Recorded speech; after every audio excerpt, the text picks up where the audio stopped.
തോറ്റു തുടങ്ങുന്ന ബ്ലാസ്റ്റേഴ്സ് കുറച്ച് ഡേഞ്ചറാണെന്ന് പറഞ്ഞാലോ.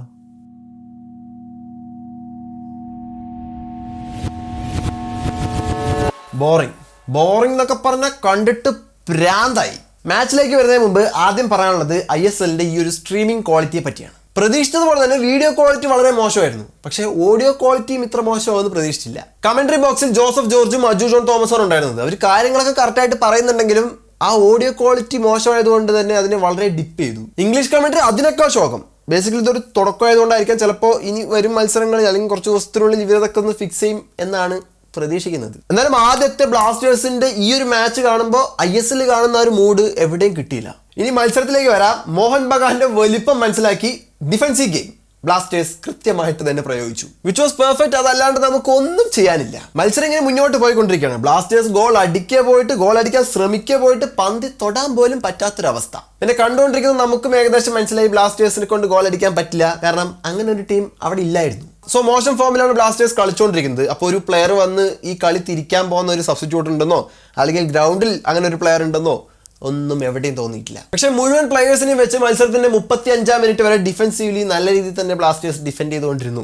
35-ാം മിനിറ്റിൽ ഒരു ഡ്രിങ്ക്സ് ബ്രേക്ക് വരുന്നു. ലോബേറ എന്താണ് പറഞ്ഞു കൊടുത്തതെന്ന് അറിയില്ല, എങ്ങനെയൊക്കെയോ തട്ടിമുട്ടി ജേമി മെക്ലാറിൻ ആദ്യ ലീഡ് കണ്ടെത്തി. ശേഷം പുതുമയൊന്നുമില്ല, ആദ്യ പകുതി അങ്ങനെ തന്നെ പോയി. സെക്കൻഡ് ഹാഫിലേക്ക് മത്സരം വന്നു. ഈ ഒരു മത്സരത്തിൽ ടോട്ടലായിട്ട് മോഹൻ ബഗാൻ അടിച്ചത് 23 ഷോട്ടുകളാണ്. ബ്ലാസ്റ്റേഴ്സ് വെറും 2 ഷോട്ടുകൾ മാത്രം. അപ്പോൾ ടീമിന്റെ അവസ്ഥ നമുക്ക് ഏകദേശം മനസ്സിലാവും. പക്ഷേ മോഹൻ ബഗാന്റെ 23 ഷോട്ടിൽ 7 ഷോട്ട് മാത്രമേ ടാർഗറ്റിൽ എത്തിയിട്ടുള്ളൂ എന്നുള്ളതാണ് മറ്റൊരു വസ്തുത. സെക്കൻഡ് ഹാഫിലും ഫസ്റ്റ് ഹാഫിന്റെ അതേ ഒരു താളം കീപ്പ് ചെയ്ത് കളിച്ചുകൊണ്ടിരുന്ന ബ്ലാസ്റ്റേഴ്സിന്റെ ആ ഒരു മൂവ്മെന്റിൽ ഒരു ഫ്രിക്ഷൻ വന്നത് കെവിൻ യോക്ക് എന്ന് പറയുന്ന പ്ലെയർ സബ്സ്റ്റിറ്റ്യൂട്ട് ചെയ്യപ്പെട്ടപ്പോഴാണ്. ചെറിയൊരു പരിപാടി പുള്ളിയുടെ കയ്യിൽ ഉണ്ട് എന്നുള്ളത് ഈ ഒരു മത്സരം കണ്ടപ്പോൾ മനസ്സിലായി. ഈ ഒരു ഫുൾ സ്ക്വാഡിൽ കുറച്ചെങ്കിലും പ്രതീക്ഷ തരുന്ന ഒരു പ്ലെയർ കെവിൻ യോക്ക് മാത്രമാണ്. സ്ട്രൈക്കറായി കളിക്കുന്ന വിക്ടറിന് ഒറ്റയ്ക്കൊന്നും ചെയ്യാൻ പറ്റില്ല. എസ്പെഷ്യലി ഡിഫൻസീവ് ഗെയിം കൂടെ കളിക്കുമ്പോൾ പുള്ളി അവിടെ കളിക്കുന്നത് തന്നെ വേസ്റ്റ് ആണ്. മിഡ്ഫീൽഡിലായിട്ട് ബ്ലാസ്റ്റേഴ്സിന്റെ എല്ലാവരും ഒരേ തൂവൽ പക്ഷികളാണ്. ഡാനിഷ് ഫറൂഖ് ഒക്കെ ബോക്സിന്റെ അടുത്ത് ബോളിൽ ചവിട്ടി വീണ് ഫൗളൊക്കെ നേടി തന്നു.